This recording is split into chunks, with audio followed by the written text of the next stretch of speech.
चला तर मग उघडूया दोन जगांचं एक रहस्य, ज्याचा पाया आहे ऊती.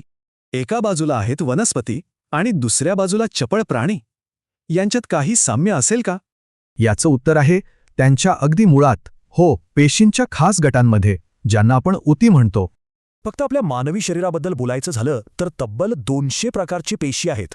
आणि इथे एक साधा नियम आहे, जसा पेशीचा आकार तसंच तिचं काम. एकदम पक्कं नातं. आता बघा, प्रत्येक सजीवापुढचं पहिलं आव्हान काय? तर आधार आणि मजबूती. वनस्पतींमध्ये हे काम करतात पॅरेनकाइमा, कॉलेनकाइमा आणि हो, कडकपणासाठी स्क्लेरेनकाइमा. पण प्राण्यांची गोष्ट एकदम वेगळी आहे. त्यांचा आधार बाहेरून नाही तर आतून येतो. म्हणजे बघा, हाडं आधारासाठी, कास्थी लवचिकतेसाठी आणि अस्थिबंध ते हाडांना जोडतात. म्हणजे वनस्पती म्हणजे एक जागेवरचा किल्ला, तर प्राणी म्हणजे चालता फिरता आतला सांगाळा. बरं, आधार तर मिळाला, पण अन्न पाणी प्रत्येक पेशीपर्यंत पोचणार कसं?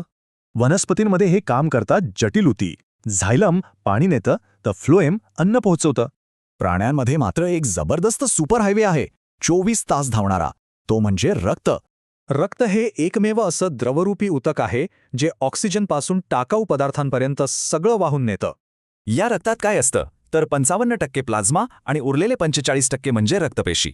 सोप्पं आहे, वनस्पतींची स्थिर पाईपलाईन, तर प्राण्यांचा धावणारा रक्तप्रवाहाचा हायवे. पण आता येतो खरा फरक, तो म्हणजे हालचाल आणि संदेशवहन. ही प्राण्यांची खासियत आहे. हालचालीसाठी स्नायू ऊती आणि संदेशांसाठी चेता ऊती. या संदेशवहनाचा हिरो आहे न्यूरॉन, शरीराचा स्वतःचा वेगवान मेसेंजर.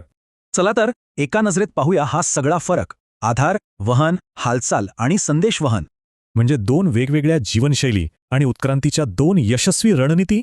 तर मग एक प्रश्न उरतो, निसर्ग हे करू शकतो, मग मानव तो स्वतःच्या पेशी तयार करू शकेल?